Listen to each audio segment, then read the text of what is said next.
Is this a good time to start, Danica? Yeah, now's the greatest time to start. It is 6:31, so we are past our 6:30 start time. So I can share my screen if we're ready for that, or we can call roll before I share the screen, whichever you prefer, Nicole. Let's call roll first. I think we meet quorum, so that's good. District 1, Commissioner Chen. Present. District 2, Commissioner Jadeja. District 3 is me. District 4, Commissioner Utinko. Present. District 6, Commissioner Somawar. Here. District 7, Commissioner Sriram. Present. District 8, Commissioner Escobar. Present. District 9, Commissioner Singh. Present. District 10, Commissioner Lee. Present. Citywide, Commissioner Ghosh. Present. Alrighty, let's start our meeting. All right. Is everyone able to see my screen? All right, great.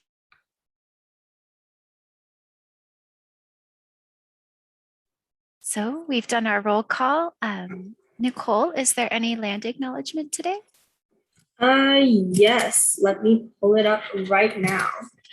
Wonderful. Okay. We would like to take a moment to recognize that while we gather at the city of San Jose, we are gathered on the ethno-historic tribal territory of the Famian Ohlone speaking tribal groups, some of whom were direct ancestors to the lineages in the Muwekma Ohlone tribe. The present-day Muwekma Ohlone tribe is comprised of all the known surviving American Indian lineages aboriginal to the San Francisco Bay region, who trace their ancestry through the missions Dolores, Santa Clara, and San Jose. We, the San Jose Youth Commission, recognize the importance of this land to the indigenous Muwekma Ohlone people of this region. We also recognize that the ancestors of the Muwekma Ohlone constructed and maintained the 3 Bay Area missions. We pause for this land acknowledgement as a way of showing respect and countering the narratives and practices that erase indigenous people's histories and cultures, and towards inviting and honoring the truth. All right, and I believe we can move on now after that moment. Yeah, that was wonderful, Nicole. Thank you. Okay, for public record, one moment. I do not believe there has been any correspondence sent to the Commission for Public Records, so we will be moving on. That is correct. So now, open forum. We have 2 people in the attendees list. One I do recognize as city staff. The other I do not recognize. So Benjamin Shi, if you have a public comment, now is the time. If you want to raise your hand, then we'll know to call on you. If you don't have anything to say, then we'll sort of pause here for a few moments and let anyone decide.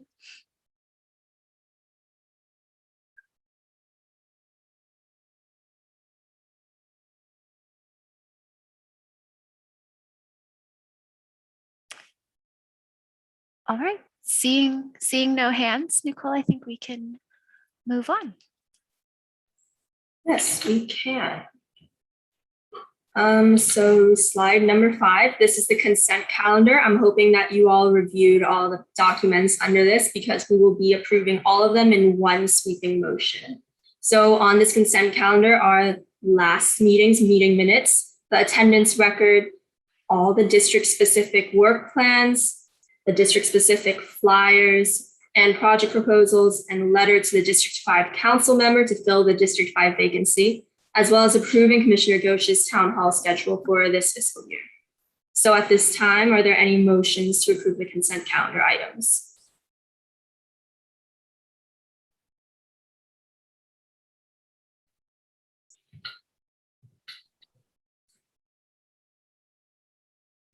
I, Commissioner Chen, motion to approve these items. Hi, Commissioner Utinko, second. All in favor, please say aye. Aye. Aye. Aye. Any opposed? Any abstentions? Then this sweeping motion successfully passes, and we can move on to the next item. Wonderful. Great job, everyone. That was a big list. I'm proud of you. So, All right. Do you have it on the slides or should I share your screen? I do have it on the following slides. Melissa put this slideshow together for us and included every item listed in discussion and actions on subsequent slides. So slides with an L. I can't speak today. I'm sorry. Anyway, so I can click through those slides. I would also recommend it's probably a little easier to read if people follow along as well. And again, I can click through. I can stop on each slide if anyone has any comments or thoughts about it. So Nicole, however you would like to do that, we can get started. All right, I think I prefer the slides format then. All right. Okay, so this is our ad hoc project proposal. I am proposing that we restart these policy-specific not commissions, but like groups where youth from the general public are able to come in, work with us regardless of their district or if they're in our YACs. And by the end of February, they will be producing a deliverable, either a letter or a policy proposal, or if they choose a project proposal as well. What we need to discuss is when this is going to be happening. So I have a preference for Fridays of each month, like every other Friday. Is anyone against that? Is this something that, is this something that all commissioners will have to attend every Friday? Yes. Not every Friday though, every other Friday, or if y'all want once a month. Yeah, I'm busy on Tuesdays, Thursdays, and Fridays. Ooh. I would say for me, once a month on Fridays, like, okay, like I can live with that. But other than that, Fridays, I come home and I will take a nap and you will not see me the rest of Friday evening, afternoon. And so because of that, I request, like, I would want to hear like other alternative stuff if that's possible. Yeah, same with me. I have some sports commitments on Fridays, so I'm not sure. Like, I can't guarantee my availability. All right, how about Wednesdays then? I have my YAC meetings on Wednesdays. I have my YAC meetings on Wednesdays too. Same, okay. Mondays, even though we have our training on a Monday. Okay. Mondays might be weird because the days we don't have trainings or meetings, we have town halls and other things. Thursdays? Tuesday. Some Tuesdays Thursdays, and Thursdays, I definitely cannot come. yeah, there are like some Thursdays where I just can't come either. Yeah, I have sports commitments on Thursdays, so I can't guarantee that I'll be available either. Quick question. This is the first time we're talking about even implementing the ad hocs. Don't we need to like vote whether or not we're actually going to do this? That's what this project proposal is for. Okay. We're discussing it and then, yeah. Okay. Like, since most of us, like, probably as a commission, there's like 12 of us, you probably won't be able to meet on the same day. Is it possible to make this like a flexible schedule where we could like meet whenever some commissioners are available? That could work. How about we just do this after our trainings, or will we all be too burnt out? Well, trainings are on burnt out. Mondays, and those are the days like we have like all classes in some districts. So it's like the most amount of work. Yeah, our trainings last long sometimes, and like, you know, homework, senior yearness. All right, how about, as Commissioner Solmar said, we have a flexible schedule where we decide at least 1 week in advance on what day to meet. I think that's the best solution. Yeah. Okay, and I have another proposition. Is it necessary to have all commissioners attend every single one? Or is there some way we can alternate? You can alternate. I was actually thinking of structuring this like 2 years ago, where if you pair up with at least one other commissioner, if that one commissioner is there, then you don't necessarily have to be there. Seems cool. would it be encouraged for like both commissioners if they could, like with that system, if they could both attend, that they would be able to, if that makes sense? Yeah, it's encouraged since you're going to be working with all the youth there, but it's not going to be required. I mean, is this like very similar to our yak meetings? Because I think we could just like tag this along like at the end of our yak. Because it seems like what the people who are going to be in these ad hocs are doing are very similar to what our yaks do. This is actually a way for us to complete our fiscal year commission work plan, since I know each yak is going to be focusing on a different thing, such as District 10 and District 1 on mental health. We might not get enough time in our individual yaks to focus on the other things we put in our work plan, such as LGBTQ plus issues.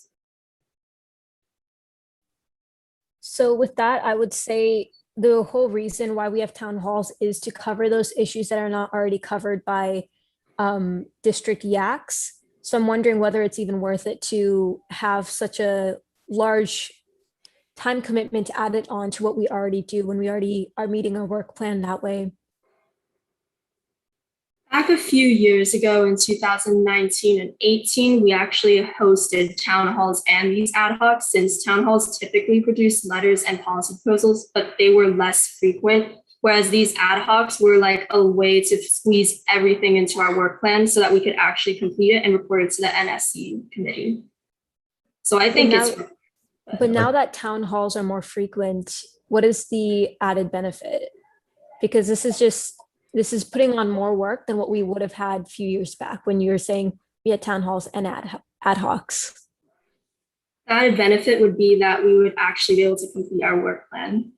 I looked through the town hall schedule, and since I believe we only have 3 remaining left, that's not enough to tackle all of the things that we put on our work plan. Would it be possible to make this like not required for all commissioners? But I know many of you commissioners have like a massive yaks, but my yak is quite small, and getting this extra help would be like really helpful for me. And also like some commissioners have more time and our flexibilities are all different. So maybe instead of like structuring this as like large one time a month ad hoc meetings, we could like create small subcommittees where people could get assigned to a commissioner for a topic or something like that. And they could meet like whenever they basically could. So if I can add to the conversation here as a hand, and Paula, I do see your hand up. Would you like to speak first? Okay, just wanted to make sure. So normally in my experience, when a commission is going through an ad hoc committee, it's usually because a topic has come to the group. The commission has interest in that topic, whatever it may be. We'll just use a really random example, say assisting construction of an animal shelter. So this topic came to a commission, and again, this is purely hypothetical. And the commission says, wow, we're really interested in being a part of that, learning more about it. So usually at that point, the commission would vote to create an ad hoc committee in order to participate in that topic. At that point, the commission would either ask for people to volunteer to be on that ad hoc, or the chair and vice chair would sort of nominate people to be on it. And that could be based on experience, interest, knowledge of something, what have you. So creating sort of a meeting space for ad hocs preemptively is a little unusual. Not to say that it's not kosher or agreeable, it's just slightly unusual because normally ad hocs are more spontaneous or spur of the moment. So it's just something to think about right there, because I may not even be understanding the proposal correctly. And if I'm not, please forgive me. But again, so that's kind of how that works. And then usually the people who are on that ad hoc committee for whatever topic would then work amongst themselves to decide, the availability of their group in order to meet and talk about their products. And usually, I'm sorry, I got distracted by a message in the chat. I'm sorry. But essentially, the ad hoc is created. The people on the ad hoc discuss their availabilities when they'd like to meet amongst themselves. Normally, it's a group smaller than quorum so that they can have the freedom to meet at their leisure. And then they report back to the commission as a whole. So that's my understanding and my experience and sort of that realm of possibilities with ad hocs. So again, I may not be understanding the proposal correctly. If I'm not, please forgive me. But that's sort of my take here. And it seems like that might be something worth thinking about, since everyone's availability as a whole seems very different. And then I see Yoshi, your hand's up. Paula, would you like to make a comment? Yeah, I'm kind of speaking like in favor of the ad hoc committees.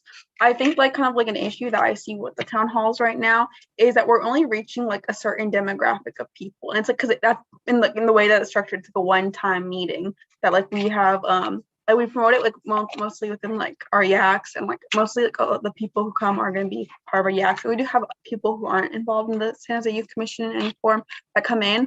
However, if we're going to address like an issue like on a wide scale, that's going to take like a lot more kind of research, like reaching out to people and making sure that we're reaching with the right communities that have been historically underrepresented by the San Jose Youth Commission. I think that like having a long-term kind of thing where like it's continuous is necessary, like to address that the kind of thing. An example of this, like how like last year we did it on like, I don't know what it was called, like on the recommendation for the police chief. I think that's what it was. Correct me if I'm wrong, but I feel like if that was an ad hoc committee, I feel like that would make that would have made like that wouldn't have really made sense, because it was just like about like nominating. It's like it's kind of seeing like what we need. But if it was like, for example, like on public safety, I feel like we need to get like engaged to like a wider range of audience, and that's like something that would spark a lot of like big discussions, and that wouldn't need to be formatted within a kind of like meeting schedule, right? And then I think like it's good to have the ad hoc kind of like present as an option, like if in case that like an issue pops up and it can't be held within the scope of a town hall, if that makes sense. That does make sense. And then one other thing to understand about ad hocs, just as a group, is that unless specifically stated, an ad hoc doesn't have an ending. So you can create an ad hoc for any topic and it can run as long as people wish to keep it. Coincidentally, when it's created, you can also specify a length of time. So again, I think it just depends on the scope of work that we're looking for within that group. To address that, I put like the time as preemptively October until February. Okay. And then it was Commissioner Ghosh and then Commissioner Juneja. Yes. All right, so I do agree with Paula that having town halls as a one-time thing makes it hard for new people to come in. However, one of the biggest problems I've noticed when we have these town halls is that the advertising that is done by commissioners is not up to par to bring in new people. So I don't really think that having multiple meetings will bring in new people. It'll probably just be the same people. In addition to that, with the ad hocs, I'm looking at the work plan, like our entire city work plan that we created. All of the other issues like LGBT rights, and let's see, mental health, the environment, all of these things are written in such a way in our work plan so that things that library personnel do or things that we volunteer for are counted in the work plan, because that was the understanding we had when we wrote it, instead of like we will specifically tackle each and every one. It's more like we're going to I would guess advertise these programs that are already being run itself, instead of just creating our own things and stuff.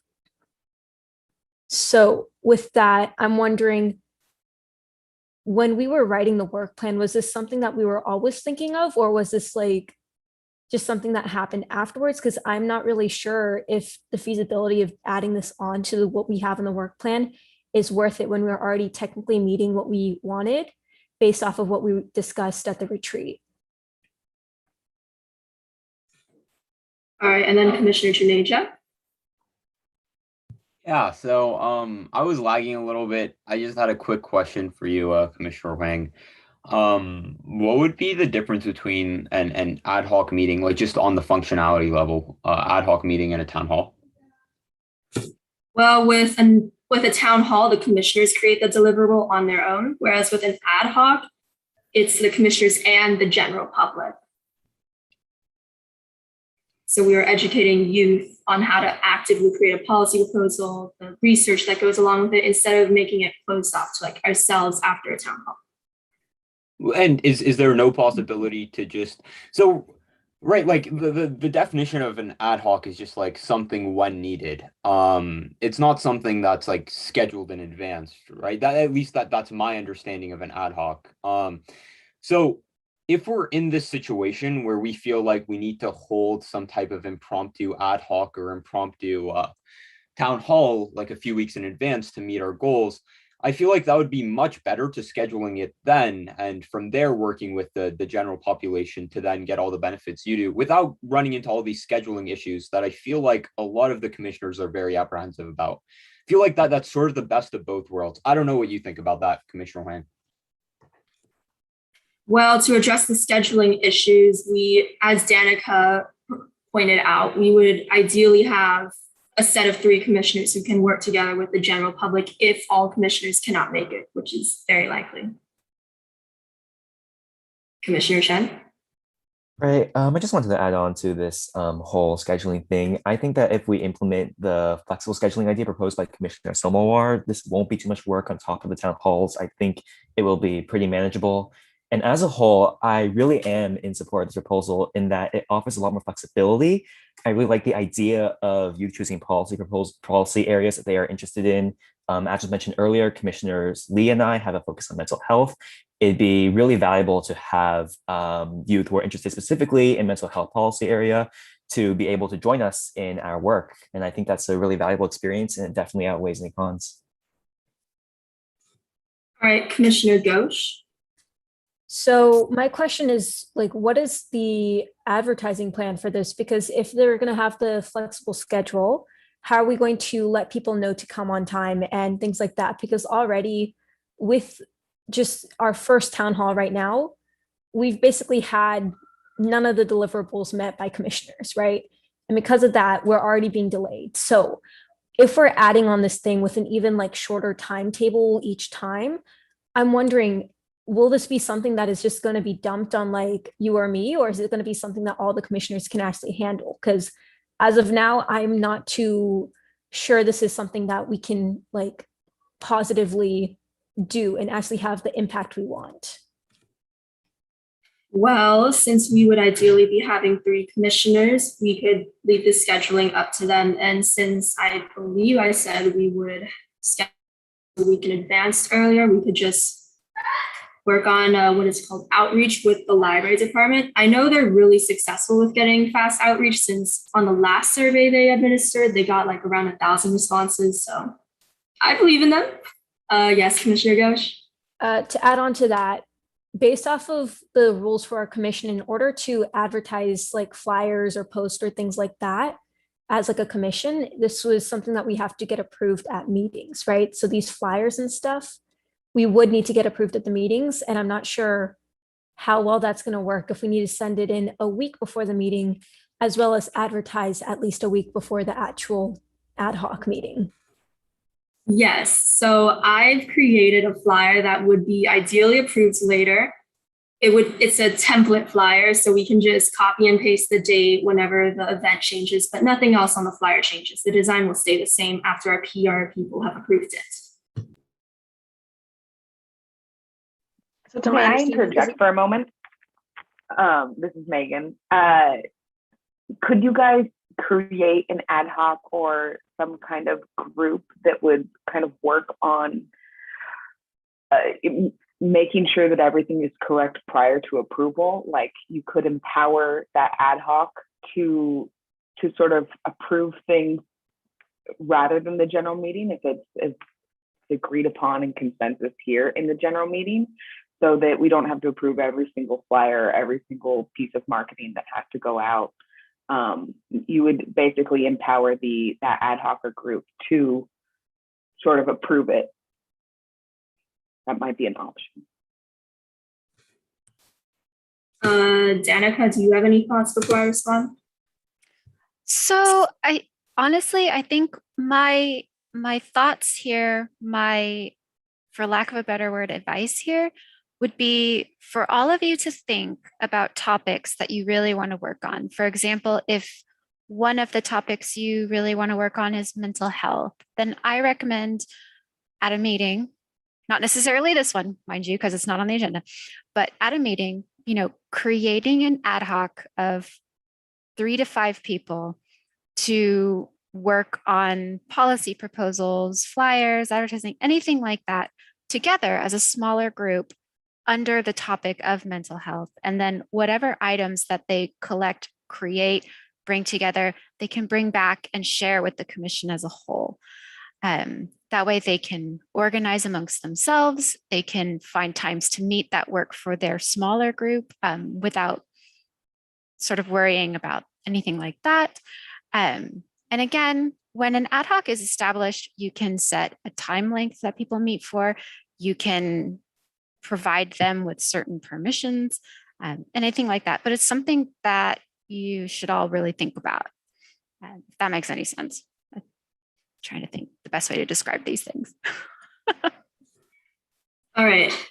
I believe, this conversation's been going on for a long time, so I'm going to cap it off after Ms. Nolan. So Commissioner Junaja and then Ms. Nolan. Cool. Yeah, no, I'll be super brief. I just wanted to say that I completely agree with what Donica said.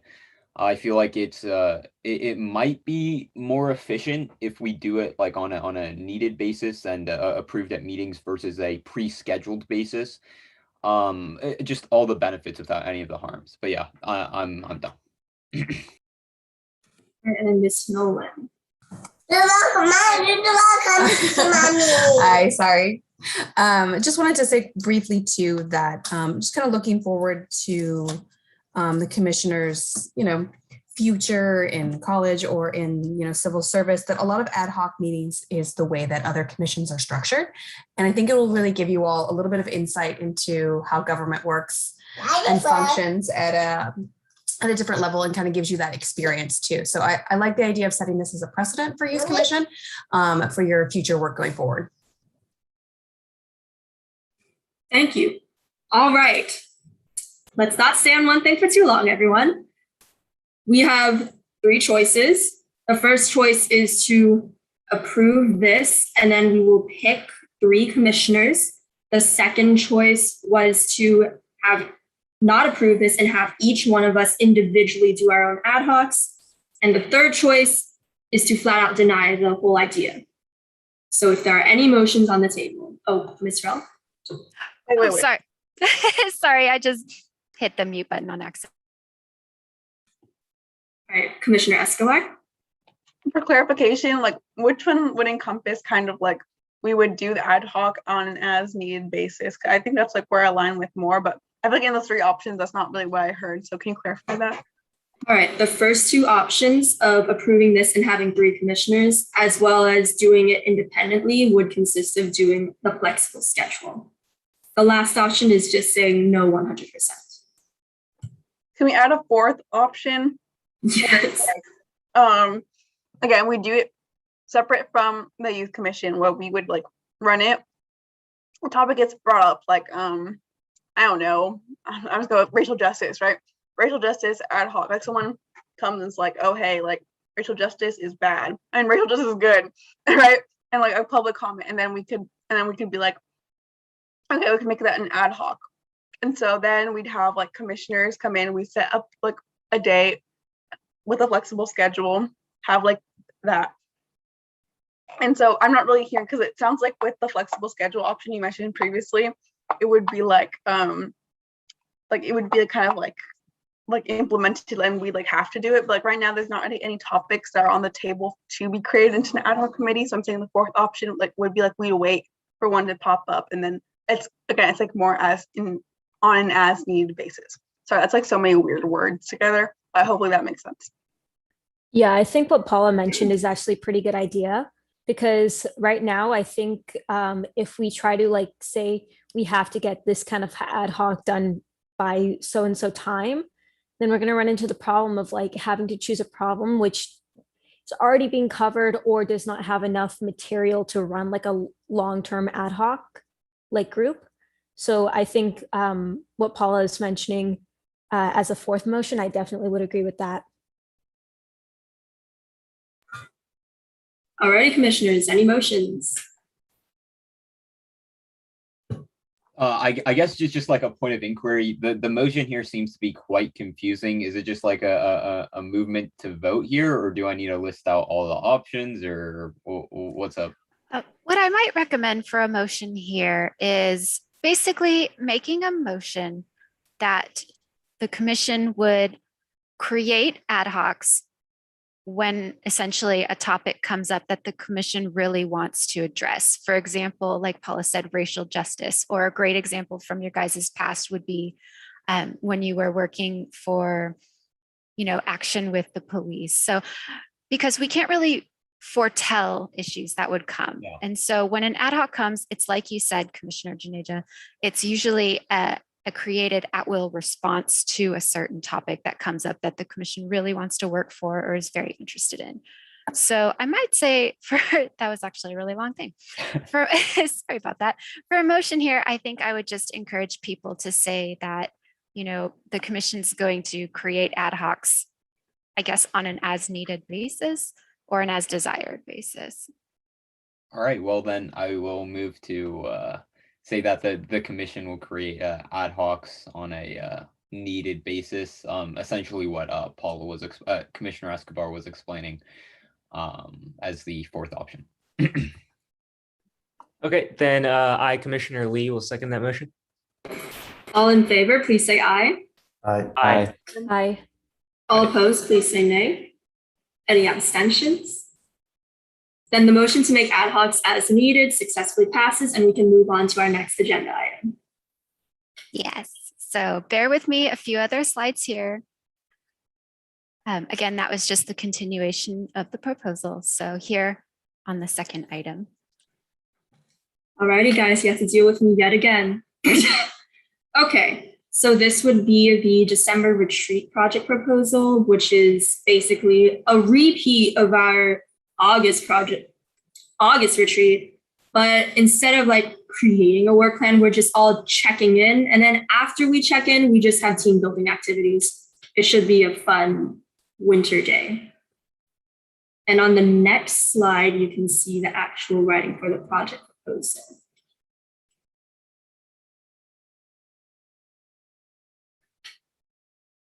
Are there any motions or discussion questions at this time?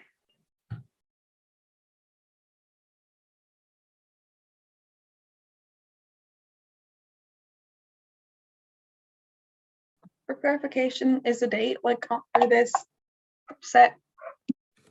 No. It would ideally be in December on a Saturday. So does anyone have any ideas? I would say it'd be fun to have it like the day after we're done with like finals and stuff like that, because like then it'll be just like, oh, finals, breaks here, and then we'll have like, I don't know how your schools do it, but like I always have like the Friday off. So I'll have the Friday off, I'll like be able to cool down, and then Saturday I'll be like, okay, I get to hang with the youth commission. I think that sounds fun. I don't know what everyone else thinks.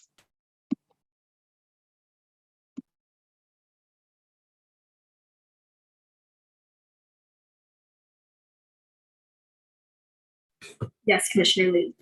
Yeah, I think I'm going to second that. We might have a few weird things popping up because of the way the districts might end or start their breaks at different times. But I do agree that if we can get it to be probably during the break after our finals are all done, then I think that'll be a good time to have that. All righty, can everyone please check their calendars to see if December 18th is open for them.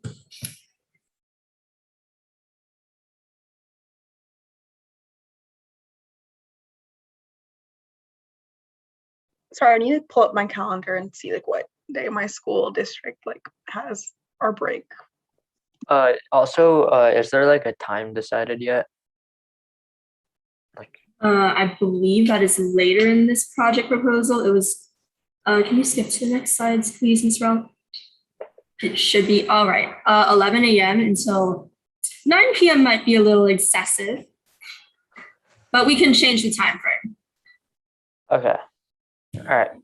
And also, will there be an email sent out with all these details? Like later on? Yes. Oh, okay. Okay. I found out the east side ends like on the 17th of December, so 18th would work.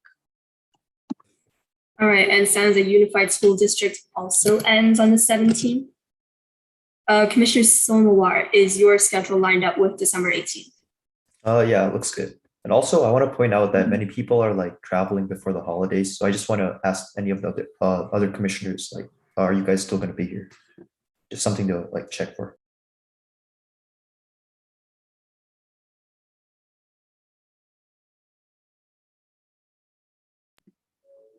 Yeah, I think the timing might be a factor, but I think for now, for me, it seems okay. Yeah, same for me. All right. Are there any proposals to change the time? Since this is mostly a review the work plan at first and then chill for the rest of the day event. Or Commissioner Lee? Yeah, then if I may, if it's going to be a full day event, if I may, if you guys would be willing to do maybe a Sunday, that would be even better on my end. I don't know about you guys. That totally works for me. That works. Does December 19th not work for anybody?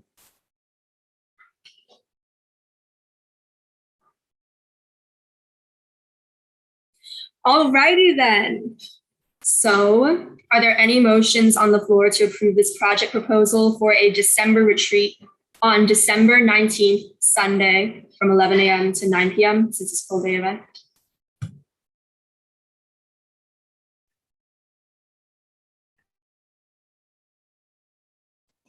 I, Commissioner Yutinko, move to approve the December 19th, 2021 retreat from 11 to 9 p.m. I'm sorry.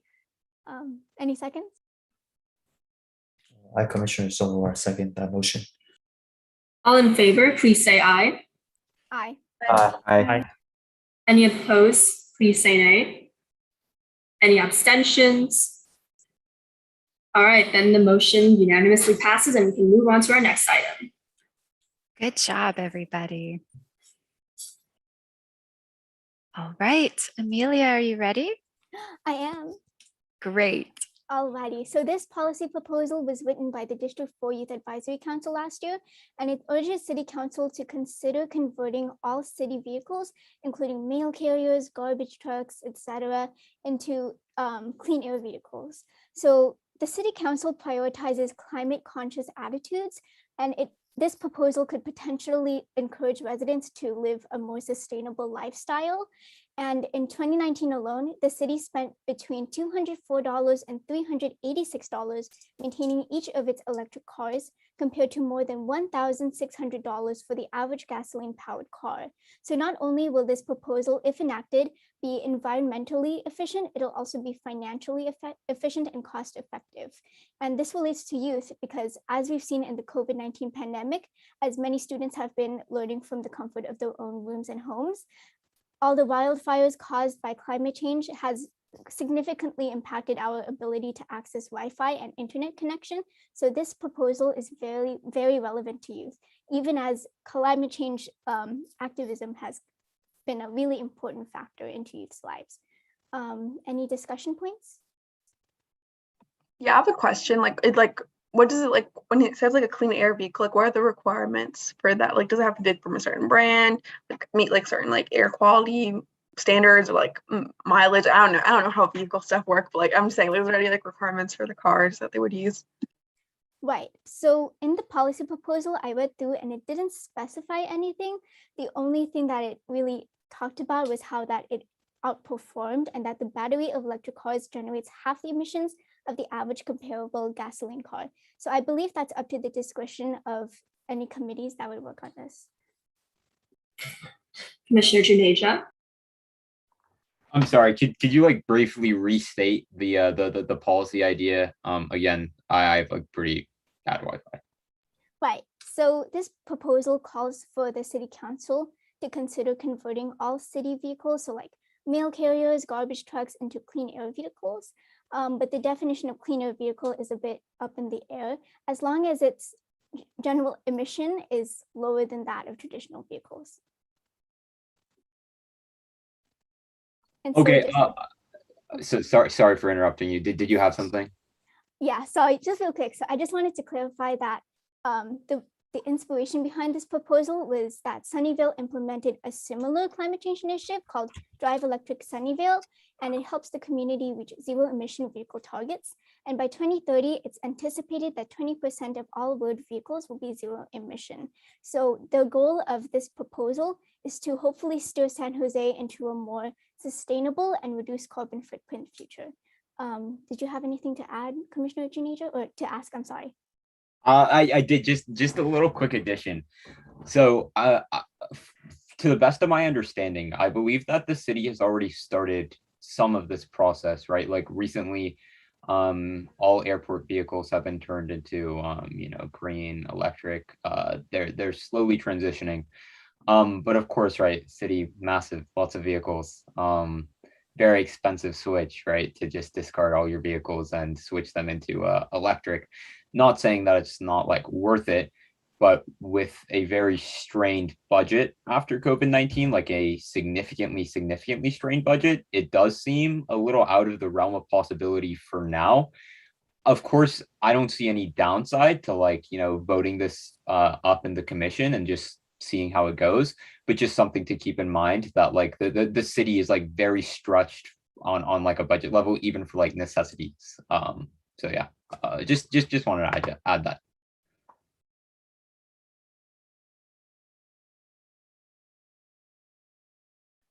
I agree with Commissioner Juneja on that. Like, it's really important to think about like the economic aspects of this.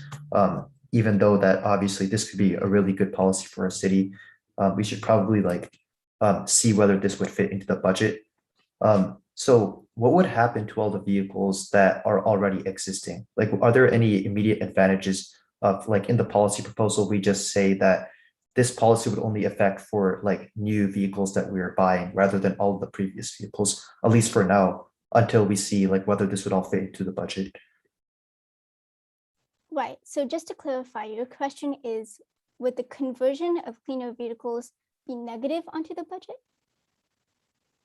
I meant like, because so the policy is basically saying that instead of like mandating that from now on San Jose only buys electric vehicles, we're also replacing the current non-electric vehicles that we already have, which could be like a large one-time hit to our budget. Even though like with all the environmental gains and all of that for the next coming years, it could be super helpful. But I'm not, as Commissioner Juneja just said, I'm not entirely sure whether the city has the budget right now for this. I think like maybe if we double check that, this policy would be fine, like even immediately without any edits. But would it be possible for now, maybe to like revise the policy where we only mandate this for current vehicles that we are planning to buy rather than for all the vehicles that we already have, just until we know that we can afford this in the budget? I agree. So I think that could also be clarified in the proposal, because I just wanted to clarify after cooperating with the person who wrote this, that they intended this for it to be like a process, that it wasn't an immediate conversion, that we'd begin that conversion with any vehicles that we were planning to purchase.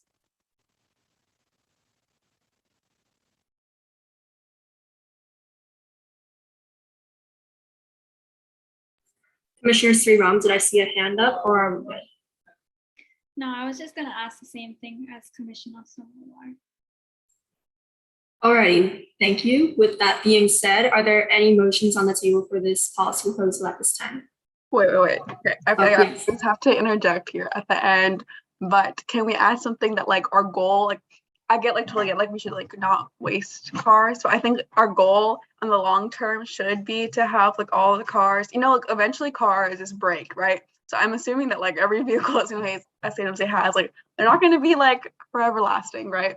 So with that, I think our long-term goal would be to have all the cars be energy efficient and then implement, they can both exist is what I'm trying to say. Like we could have the long-term goal of having all cars used by the city being energy efficient, and also like making sure that like we're not just like overbuying when we don't really, when we have cars that still work.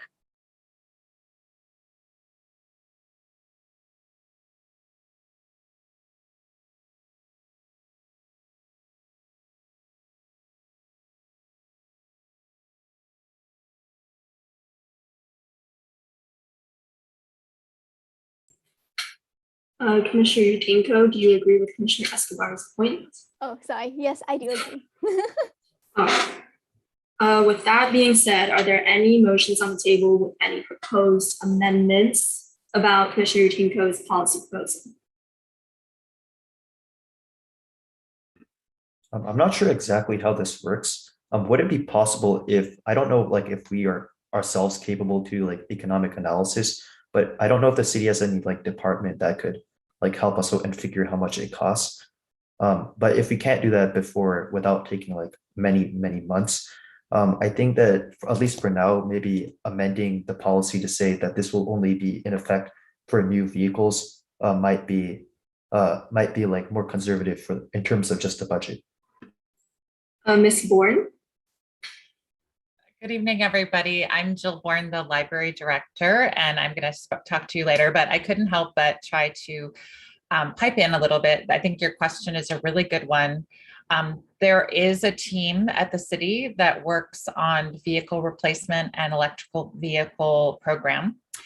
And there's also teams that work on the budgeting for vehicle replacement over time. And so we as staff could arrange for more information for the commission, or even having the staff who are the experts in these areas report to you if you wanted more information in order to inform your policy recommendation.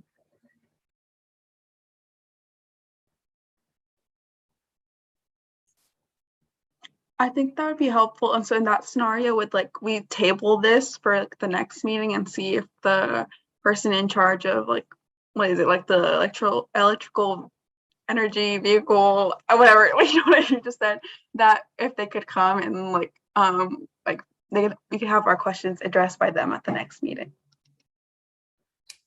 Yeah, I believe it's the electric vehicle team at the Department of Transportation. And we could also, that would be a good start.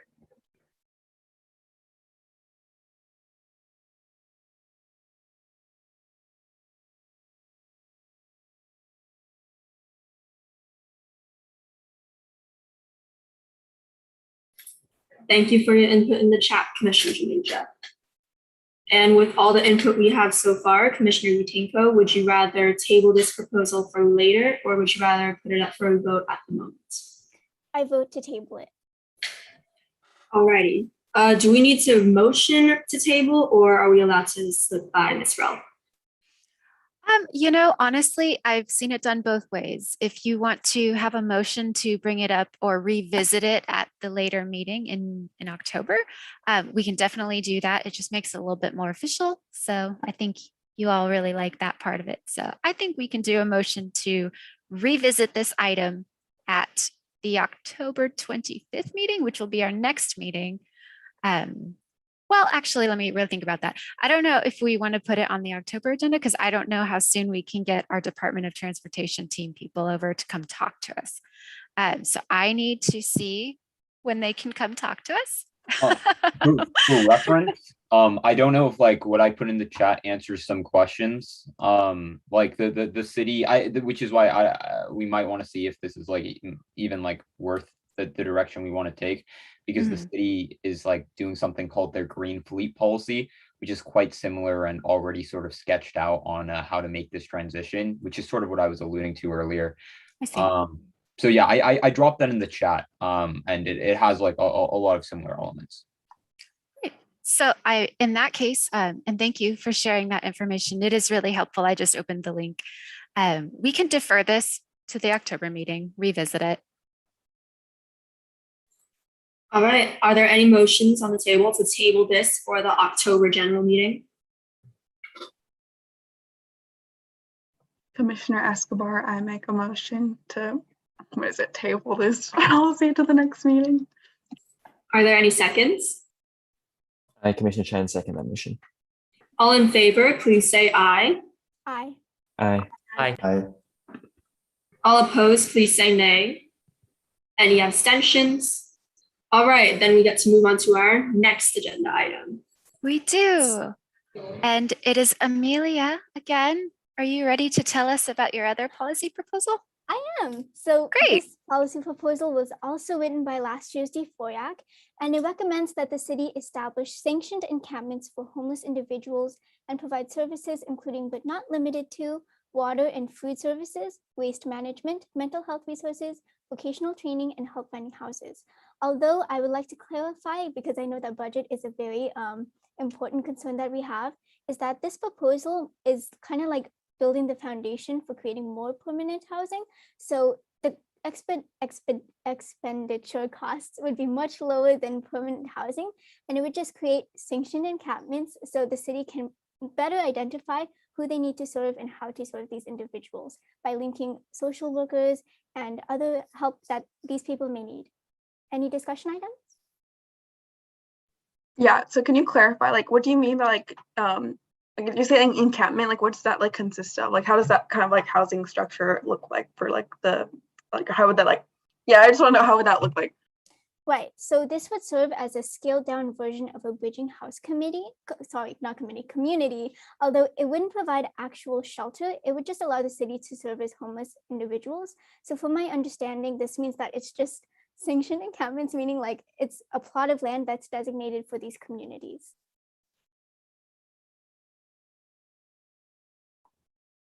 Just to add something, this was pretty big local news recently. I think beginning of this year, the city council rejected a very similar policy on sanctioned encampments, mostly because it's just like politically infeasible.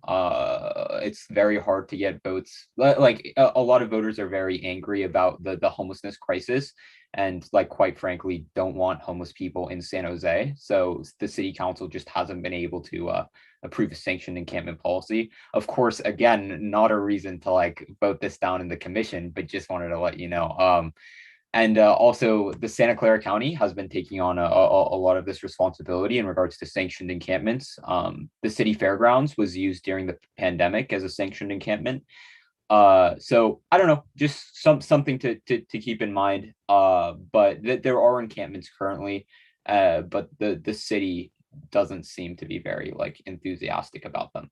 I know Councilmember Matt Mahan has been trying to push for those, but it's not been like going perfectly so far.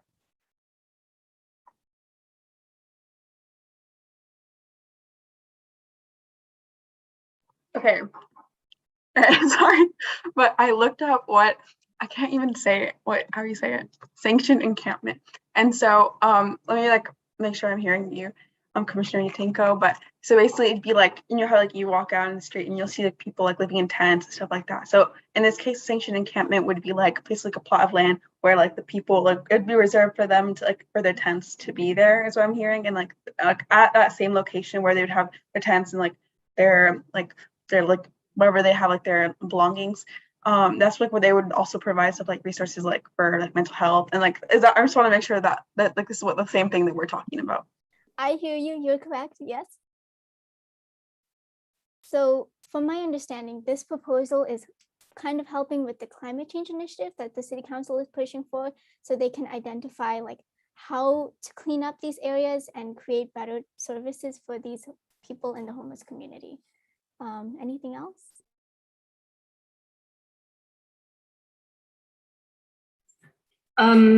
There is an area for solvency and another example of the city implementing a similar one, right? All right, just checking. So at this time, are there any motions on the table to approve this policy proposal? All right, one moment.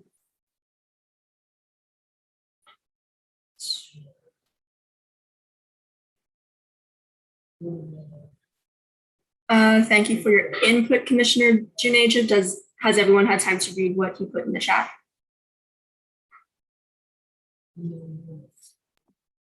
My like kind of like, how do I say, like my kind of feedback on this is that I want like something I would like to see in this policy is kind of just like more of a long-term goal of making sure that these like homeless people have like housing, because right now like a tent is really just not like that's like the most like the living situation that these people are in. And you know that's not the best situation. You can't get a job if you continue to live in these tents because you don't have like an address. Like you can't like you don't have privacy. Homeless women are like 90% of homeless women are likely to be like sexually assaulted because of the lack of housing. And typically a lot of people who are homeless have gone through situations such as like drug addiction, escaping from domestic violence. And so just like being out on the street is really just like the worst situation to be in. Like, you know, no one wants to be living like that. So I really want to see like something added to this where housing is the main priority, because with housing, you like in like a long-term goal. I know it's not what the city wants, but I think it's really what the people need. And with housing, like that's where people get like safety, privacy. That's where people like can actually like feel like that they're not like constantly being attacked, because honestly that's how like a lot of them feel, because like the city, like so many people in our city are so like just like inhumane to these people, right? And so that's just something I would really like, want to see in this policy.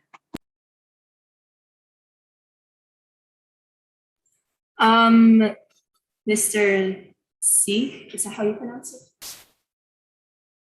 How would we get him to unmute? Would we just have him raise his hand, or?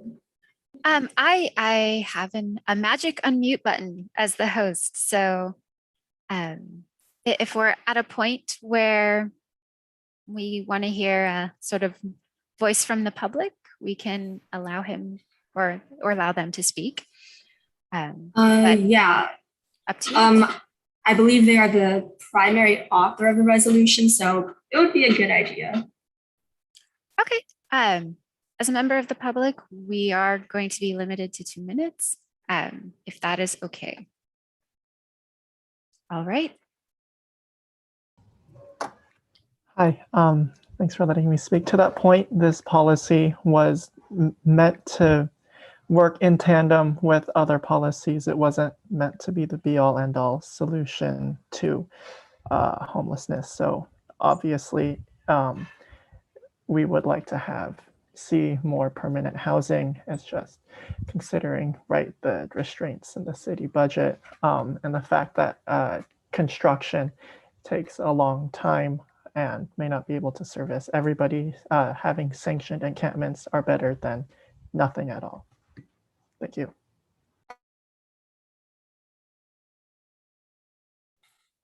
Thank you for your comment. And if there are no other discussion points, is there a motion on the table for Commissioner Rutinko's policy proposal?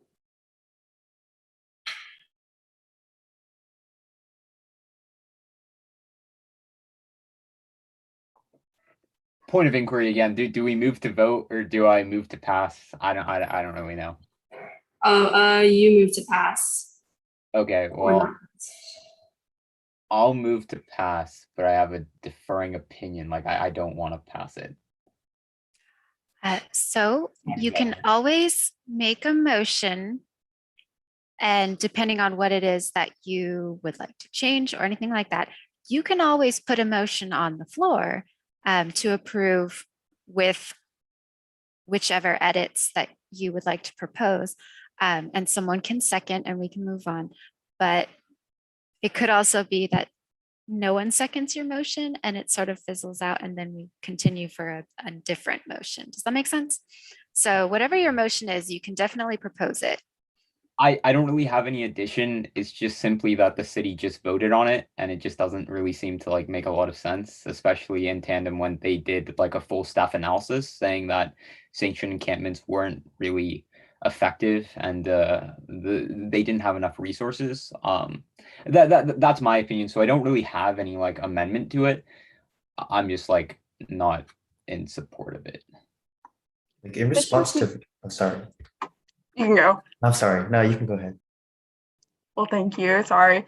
But Commissioner Juneja, do you have like information on kind of like the, what is it, like the research that they did, like to find that information, and also like yeah, just like what information they found, like is it because of like the lack of funding that like that house, like I'm assuming that was under the housing department, so is it because of the lack of funding that like the housing department? I don't think it was under the house. I don't know exactly what it was under. I would need to like actually go through the like San Jose legislator and like read the memo. but that might take a little bit. I've just been catching up on some news articles, and I essentially what happened is the city council members voted it down on the basis of not having enough resources. I don't see like I don't know the quantifiable like stats behind that, but I don't really know how that changes 5 months later, if you get what I'm saying. Like we haven't had like an influx of resources, their opinions aren't going to change, most likely.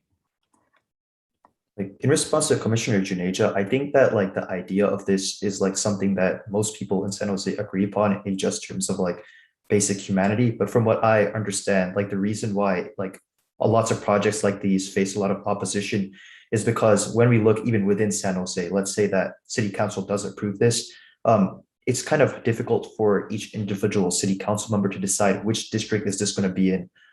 Just largely because people in their district often get unhappy that getting projects like this in their district could mean increasing crime, homelessness, and all of like many negative externalities. And that's like, at least to the best of my understanding, why a lot of these projects never really happen, even though that across the city, there we actually might have like a popular vote on this. It's just because we don't want to subject one district into having to take in a lot of the negative problems that come with this type of project.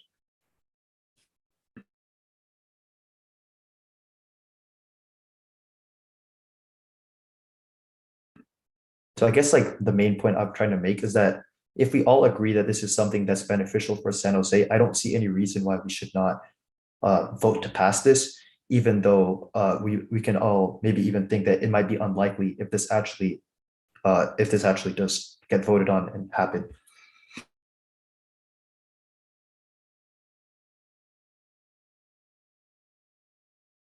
This is kind of, oh, sorry. Oh, sorry. I was just going to say that for one, I motion to approve this district forest policy proposal. I really think this is a good idea, and I think we're getting bogged down in the details a little too much. So regardless, I just motion to approve this policy proposal. Thank you, Commissioner Shen. Are there any seconds?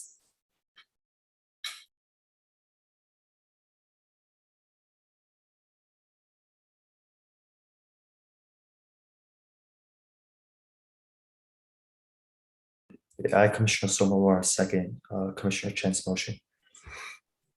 All in favor, please say aye. Aye. Aye. Aye. Aye. Aye. All opposed, please say nay. Nay. Okay. All right, so for the record, that was Commissioner Ghosh and Commissioner Juneja, right? Yes, I believe so. Okay, any abstentions? Can I change my vote to an abstention? Okay, so how many commissioners do we have present today? Before I have to start counting. I What? believe everyone's present today. Everyone, so that's 10 people, and that means it's a 7-3 vote, so this would pass. Oh, yes, Commissioner Sriram? Can I also change my vote to an abstention? Yes. 6-4. That still counts as a majority and passes, right, Ms. Bell? Correct. All right. Then I believe we can move on to the next agenda item with All a right. 6-4. Yes. All right, so you'll see the policy up here in a few slides. Again, they're all hyperlinked in your agendas, so if you want to go back and review anything, please do. It is all there for you. But here we are. Yoshi, are you ready to talk about the newsletter? Yeah. So basically what we've done is we've taken a couple of stories and art pieces from few students across San Jose. I do want to mention some stuff for the commissioners on submitting newsletter things, but I'm going to do that after the meeting because that's more of a private thing. In general, I'm thinking we should probably set up our next newsletter deadline. So with that, Chair Huang, can you quickly remind me when our next general meeting is? That would be October 25th. All right, so if we have our meeting on October 25th, that means I need 2 weeks before the general meeting. So 1 week before the agenda is posted.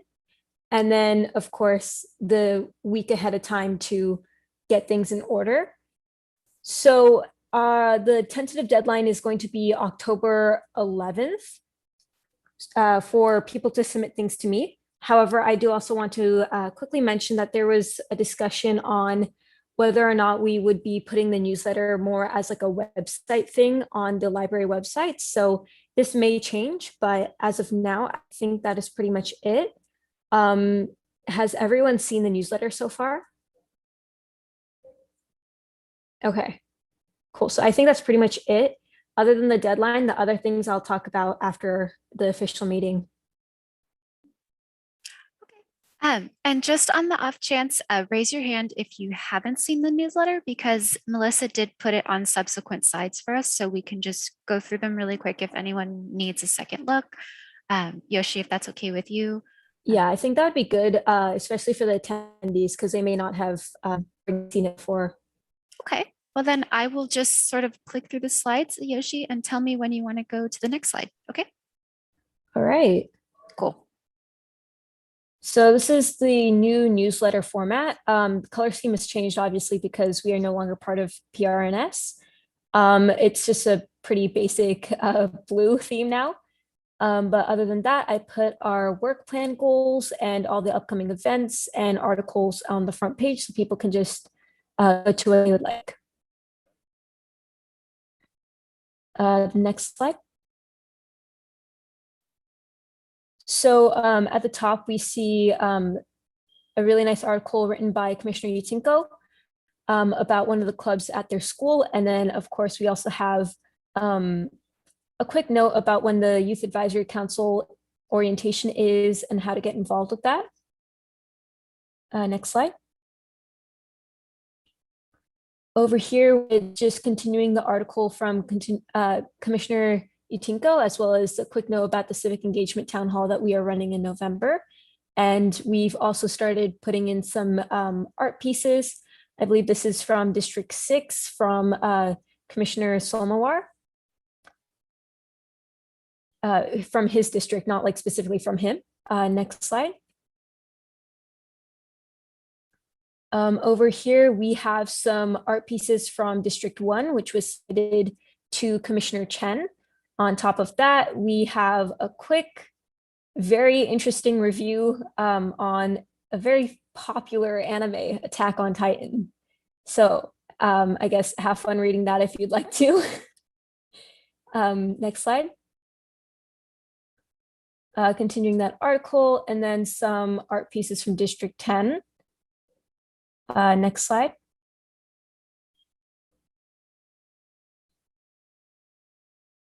And then, of course, a last article just about like the reasoning why sleep is so important for Gen Z and things like that, since, you know, our target audience is indeed teenagers. And then lastly, we have like a small blurb about how to feature your art or articles into our newsletter.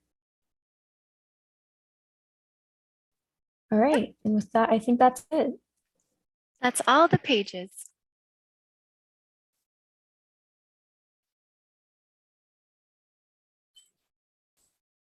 Alrighty, are there any motions on the table to approve the newsletter? Sure, I Commissioner Somawar motion to approve the newsletter. Are there any I Commissioner Utinko second. All in favor, please say aye. Aye. Aye. Aye. All opposed, please say nay. Any abstentions? Then the motion unanimously passes, and we can move on to Commissioner Somawar's discussion of making a uniform yak advertising flyer.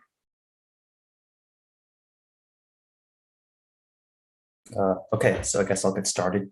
As you all know, like based on our last couple of yak meetings, we've basically been going down all the districts and approving their yak flyers, and also basically every other flyer that we make, not only for recruiting, But I think it would save a lot of us a lot of time if we just standardized all of the YAC recruiting materials, especially because we are all like a youth commission of San Jose, and a lot of the information is extremely similar.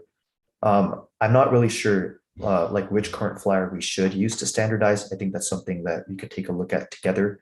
But I just wanted to like bring attention to this and see what y'all thought.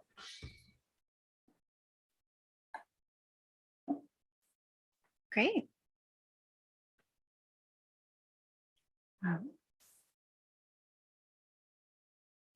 For clarification, would this just be would this just be making a standard YAC recruitment flyer and that's it? Like what I meant is that we would have like a standard YAC recruiting template, and it would be district like with like the district information. So that would be district name, schools in the district, and obviously the youth commissioner email. But I think everything else should be standardized. So would we like would each district still be allowed to create like their own individual flyers? From what I was like proposing, I think like what I was only talking about just the recruiting materials, because I understand that many districts have their own events going on that they would need like their own individual flyers for. So yeah, like the extent of this that I'm talking about is only to our YAC recruiting material. I do want to like mention like precedent for this is that we did have one, like we had our like a kind of like a brochure thing, I guess you could call it, before, with everyone's emails on it, everyone's names. So like if you got like that kind of brochure thing, you'd be able to see like what district you are in. And I think it was pretty helpful. Yeah, that's all I have to say.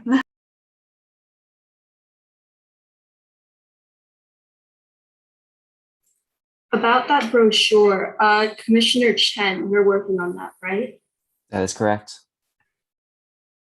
So Along with Commissioner Lee. Oh, with Commissioner, okay. So Commissioner Somar, would you be all right with using said brochure that Commissioner Chen and Lee are creating for like the future? Yeah, sure.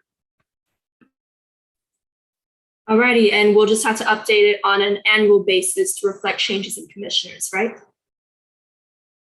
Yeah, that sounds good. Alrighty. Since there's yes. All right, so we have Elizabeth here, and she is our PR genius at the library. And I was thinking that she could come and sort of weigh in on this idea. Yeah, thank you, Danica, and good evening, commissioners. So we have actually started discussing the flyer template for your commission. We know that it's necessary, so we think it would definitely make it much more easier for everybody to just have a template they can work off of. We'll be sending you all a survey that would include a few questions we would like to have answered, because we need to understand also how you guys are distributing this flyer to your community members and student population and whatnot.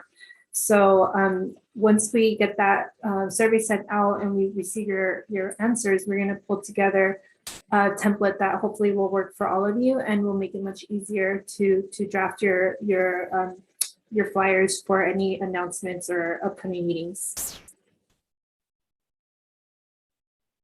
That's all. Thank you, Elizabeth.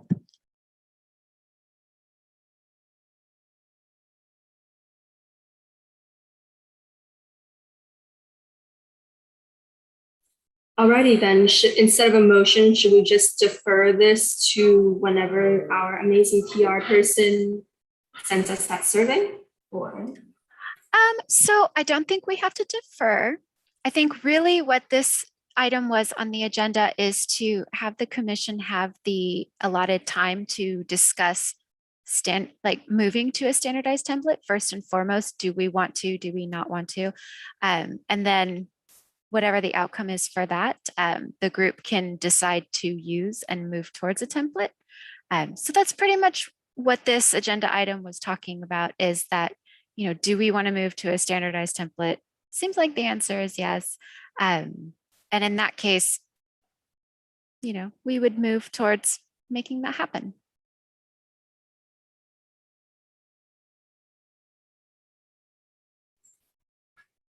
Alrighty, thank you.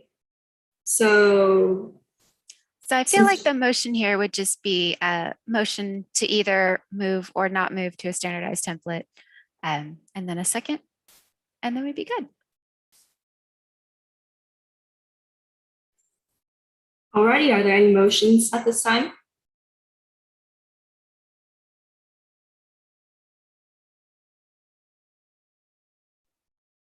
I guess a motion to like approve standardizing YAC recruitment materials eventually. Are there any seconds? Hi, Commissioner Utinko, second. All in favor, please say aye. Aye. Aye. Aye. Any opposed, please say nay. Any abstentions? Then we will be moving as a commission towards creating a standardized YAC recruitment material set. Awesome. Yes. Yes. All right, cool. That's all the discussion action items tonight, everybody. Amazing. So from there, we go into reports. Hello, everyone. Patty Andrade from Councilwoman Sylvia Rennes' office. And I'm here today to give my report. And I'd like to start off by letting you know, in case you didn't, that about 2 weeks ago, we had our invocation, and one of your fellow youth commissioners was our invocator, Paula Escobar, and she shared some poetry with us. It was really exciting to have her join us. It was virtually, but it was still great. And it also speaks volumes as to the fact that now we have other opportunities to attend our city council meetings. So thank you, Paula, again, on behalf of Councilwoman Sylvia Rennes and the team, because we were very excited to have you there, even if it was virtually. So thank you. And then I also want to share with you that next month is Bullying Prevention Month, and Councilwoman Arenas will also have a proclamation next week at the council meeting on October 5th, 6th, no 5th, sorry, on October 5th. And then we continue with our food distribution once a month at Welch Park with Second Harvest Food Bank, and that's every third Saturday from 11 o'clock till 1 o'clock. And we're still out there, and we actually have a really good time because we have built relationships with the volunteers and all the members of the community. So it really is a great experience. I will send you the information. If you're interested in volunteering, let me know. If you cannot volunteer at our site, that's okay, because Second Harvest Food Bank has multiple sites throughout the city of San Jose where you can go volunteer. So I will send you the information. And then Councilwoman Sylvia Rennes is also hosting her annual, even though she hosted last year, Fall Family Festival, October 24th. And we are very excited about that. It won't be as large as it has been in the past, but we're still looking forward to celebrating with the community. So you're all invited. If you would like to volunteer, I'm also going to send that link out to you. It's almost ready, so look for it in the next week or so, but we will need volunteers, and we will have churros, which is, I keep telling you, is probably the best part of the whole event because churros are just amazing, right? So love them. And then I also wanted to share that all of you should have received an email today from my colleague, Mariela Garcia, and that's tomorrow at City Council. Item 7.1 is Council Policy Priority number 12, which is the flavored tobacco and e-cigarettes, protecting our youth from the e-cigarette epidemic. So if you have time and are able, please either send in public comment or call in. That is appreciated. As always, we always appreciate the time that you take to support these important issues. And that's pretty much it for me for today. If you have any questions, go ahead and let me know. Otherwise, I will make sure to get this information out to all of you. Thank you. Thank you, Patty. You're welcome.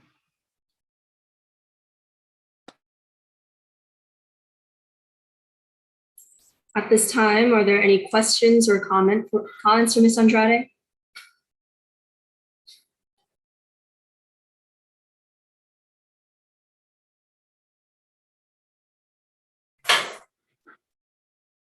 Alrighty, so I had one actually. I wanted to ask more about the e-cigarettes on the council's agenda tomorrow. Like,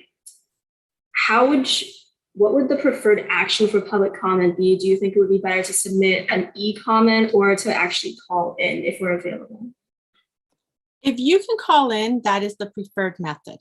But we also understand that it's, because we don't it just depends, right? So if you're busy or if you're in the middle of something, we understand if you can't call in, but if you can, it truly is the preferred method. So it'll be later in the day because it's 7.1. I always keep stuck that, so it's 1:30, but yeah, so it's later in the day. Alrighty, thank you. You're welcome. Thank you.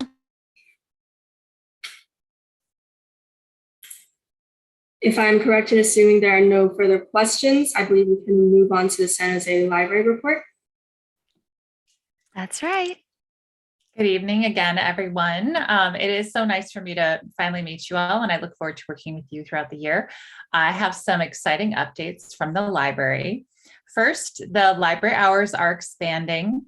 Starting next week, October 4th, we're going to be implementing a phased approach to our public access hours at the branch and King libraries. As you might know, after the pandemic, we reopened to a part-time schedule.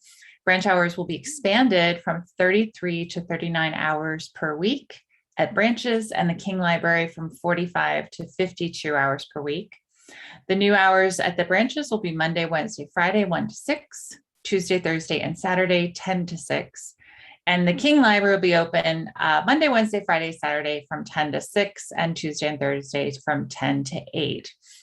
Our Mount Pleasant neighborhood library hours will remain the same, and further hours expansions are anticipated to be announced in November. And of course, for any updates, you can always visit our website at sjpl.org. Also, we have virtual homework clubs are back at San Jose Public Libraries. Students in grades kindergarten through 8 are invited to take advantage of the library's virtual homework clubs, which provides students with access to skilled academic coaches for free and receive help in reading, writing, math, social studies, science, and more. The virtual homework club is offered Mondays through Thursdays from 4 to 6 p.m. And again, more is available on our website. We're also excited to announce that we're going to be launching our Sjpl app in October. This mobile app will be available for both Apple and Android devices and features a contactless checkout option. It detects your nearest library location, allows library card members to manage their accounts, link to a child's account, and access other library services. The app will also be available in a variety of languages. So more information will be coming soon to sjpl.org. Another really exciting new service for us is the Library by Mail. It is our newest free delivery service available to San Jose residents that provides books and other library materials to card members of all ages who are unable to visit their library due to temporary or permanent physical disability or limitation. Outreach materials and efforts to reach out to the community are in development to recruit new users for this service, but it's already available and can be accessed on our website, sjpl.org/library by mail. If you know anybody that could benefit from the service, please refer them.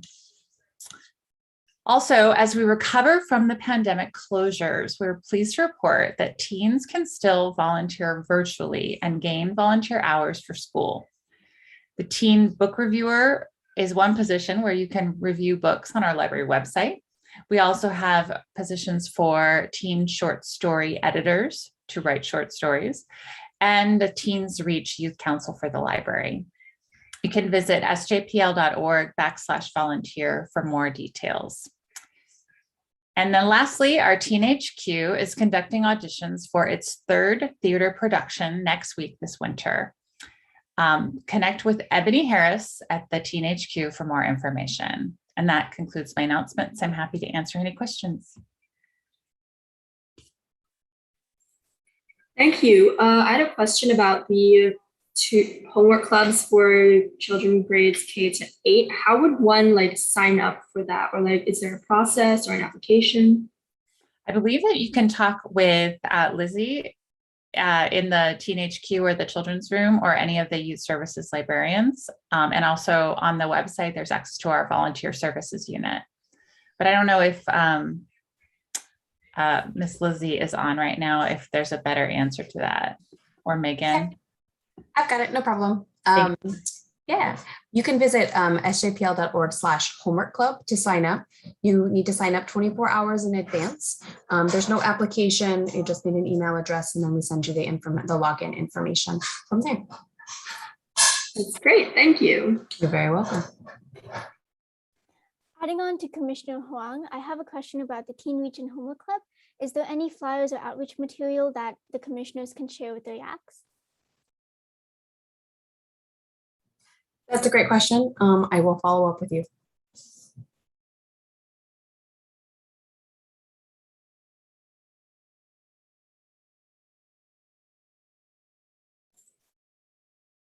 Alrighty. Assuming there are no further questions, thank you for your time, by the way. I will be moving on to the commission chair report, and then we will be doing the commissioners' reports per district, which would ideally be brief. So for this meeting, the San Jose Youth Commission has worked on progress for its annual work plan. We have approved, our newsletter, and we are on track for holding our annual Youth Advisory Council orientation, as well as our first town hall of the year in order to take down some points in our work plan. That is all. Are there any questions? Alrighty, we will be moving on to commissioners' reports per city district. So Commissioner Chen. All right, I will do my best to keep this brief. So basically, now that our work plan is approved, my YAC and I will be moving forward and working on concrete specific action items and hopefully work on a couple of policy proposals. And again, our overarching focus for this year will be mental health, as has historically been the focus for my district. And yeah, now that our work plan's approved, we can start doing things. Thank you, Commissioner Juneja. Oh, Hi, am I good to go, Commissioner? Okay, great. Yeah, if everything's going well down at the District 2 YAC, we're working on our work plan and aiming to get that approved, or at the very least proposed, by the next meeting, and from there we'll go from there. Yeah, that's all I have at the moment. Thank you. For District 3, we just got our work plan approved, and we will be doing 2 policy proposals for the next general meeting, one with Commissioner Escobar and her YAC, as well as hopefully collaborating with you, Commissioner Juneja, as the editor for the Voting 16 one. That being said, let's move on to District 4. Alrighty, so D4YAC had its first meeting on September 15th. We have 10 members with admissions still rolling, and those 10 members and any additional ones are being organized into committees that are focusing on work items that were specified in our work plan. Thank you, Commissioner Somawar. All right, so for District 6, I just had my first YAC meeting a couple weeks ago. Also, now I have my work plan approved and some more YAC recruitment flyers, so I'll be working on policy recommendations plus recruiting more people to my YAC. Thank you, Commissioner Escobar. Commissioner Sriram. So the District 7 YAC recently gained 2 members from 2 different schools, and also has 2 more members who are currently deciding whether to join or not. And we also spent a lot of time on recruitment. So we contacted 3 different schools in District 7 for the 3rd time, and they didn't reply again. So that's an issue. And we also went to the Eastside High School District office to find other methods to distribute flyers and to get recruitment. And we also sent a pitch to Yerba Buena High School for them to make an announcement for the weekly announcements. Thank you. I'm glad to hear your recruitment is going well. And Commissioner Escobar. My YAC has been meeting regularly, and it's been a fun time. Right now, we have just started our environmental policy, so be sure to like prepare for that, I guess.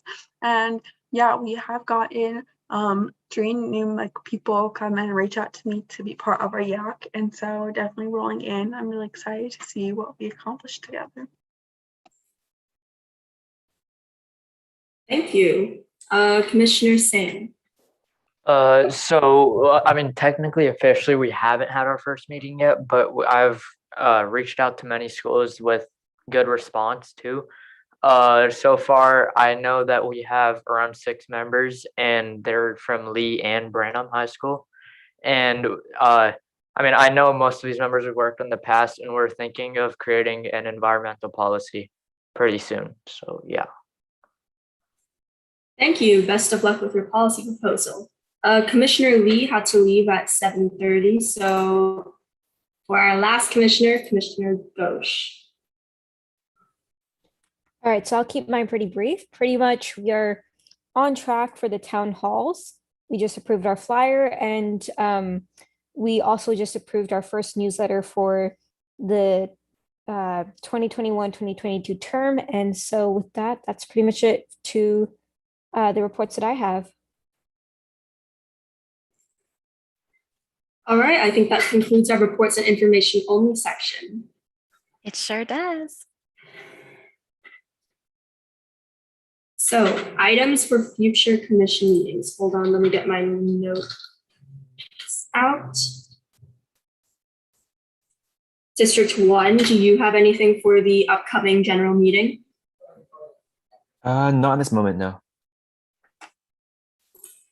All right, District 2, do you have anything for the upcoming meeting? No, I currently don't, but I'm planning on doing the YAC work plan, so I'll keep you updated about that. All righty, and for District 3, I will be having 2 policy proposals. One is in conjunction with Commissioner Escobar and Commissioner Juneja. And Commissioner Utinko, do you have anything for the upcoming agenda? I do not. All right, Commissioner Somawar. Yeah, I don't have anything either. Commissioner Sriram. I don't think I have anything as of now either. All right, Commissioner Escobar, aside from our policy proposals, do you have anything else? That's my work plan for District 8, yeah. All righty, Commissioner Singh. Nope, nothing as of yet. All right, Commissioner Lee is absent, and Commissioner Ghosh. I have the newsletter, and then additionally, I want to remind people to double check the things they have for the town halls in case any of those items need to be approved at a general meeting. All righty, to read out the list of items that I have on the list right now. For District 2, we have their YAC work plan. For District 3, there are 2 policy proposals, one in conjunction with Commissioner Escobar and Commissioner Juneja. For District 8, we have her YAC work plan, and for Commissioner Ghosh, we have the newsletter. Everyone good? That's a good list. Oh, also, we'll have to have the policy proposals that we tabled for Commissioner Utinko, right? Correct. So today's item C, which is the policy proposal for the vehicles. You'll see the language on the agenda. It'll say revisited from September 27th, 2021, which is today. And it'll essentially be the item revisited. So it'll look a little familiar, but we'll see it there. All righty, thank you. With that being said, assuming there are no other agenda items, is there a motion to adjourn this meeting? Commissioner Ghosh, I motion to adjourn the meeting. Also, friendly reminder, commissioners stay back for a few minutes to talk about a few things. Any seconds? I'm Commissioner Escobar, I second. All in favor, please say aye. Aye. Aye. Any opposed, please say nay. Any abstentions? Then our meeting is adjourned at 8:05 p.m. Bangs the gavel, it's official. Our next meeting is going to be on October 25th, Monday at 6:30 p.m. Thank you. I was like, do you have your own gavel, Nicole? Yeah. That's I can- cool. Thank you. I think we're still recording, right? We are. I'm about to turn off the recording.